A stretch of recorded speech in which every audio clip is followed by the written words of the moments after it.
Our role there is not doing them ourselves, it's not our role, but to support the initiative of the High Representative in these fields.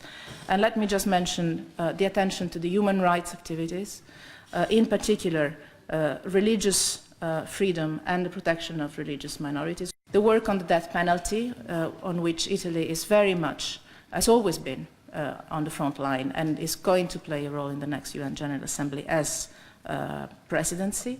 I would also like to mention women's rights and the fight against violence on women and domestic violence. And we will take the chance of holding the presidency during these 6 months.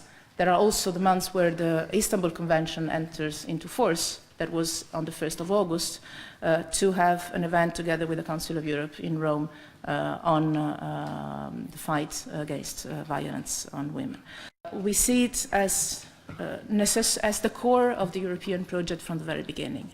We believe that going on consistently with the enlargement process is not only in the interest of the single countries that are already in the process or are hoping to get in the process, but is in our own interest as Europeans, as members of the European Union, for a matter of stability, for a matter of security, for a matter of economic prosperity, and I think this is as much as a EU interest as it is a EU responsibility. La Turquie, je pense que, même pour répondre à la question qui venait d'être posée maintenant, c'est un des pays, peut-être les pays où le processus de réforme politique peut être plus, disons, renforcé avec le processus de négociation, d'accession. Sur la Bosnie-Herzégovine, ça va vraiment dépendre beaucoup, je pense, de leurs élections qui vont être dans un mois, un peu plus. We believe that Albania is a country that in the last months has performed incredibly well in terms of willingness of reforming, and that the decision by the Council last June is probably giving the right input to go on the reform way. How to unblock the FYROM issue on the name? I'm afraid that if I had the answer to that, I would maybe win a Nobel Prize. Negotiations, as you know, are underway. There was a last effort made by the UN representative in July. He was visiting Macedonia, FYROM, in July, a few days after my visit there. Didn't bring much results. My impression is that we will need to have a plus of political will,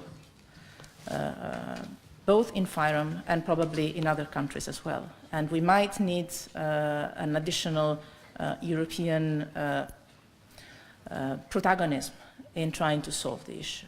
And yesterday, COREPER met already to start working on the implementation of paragraph 12 of the conclusions that, as you know, foresees the preparation of an additional package of sanctions in the 4 sectors that were already decided: the financial one, the arms, dual use and technology, and also the criteria or the ways of extending the listing of people and institutions. COREPER is going to meet again tomorrow and then Thursday and Friday in order to finalize the work by the end of the week. I said a strategic partnership is over. Clearly it's over. That was a choice of Moscow, first of all, and the consequence of things on the ground. Is it in our interest in the future to imagine that there could be the conditions, first of all in Moscow, to rework on a way to get a partnership? I think no reasonable European could say it would not be in our interest. But clearly, this is not the stage where we are now, for the choice of Moscow.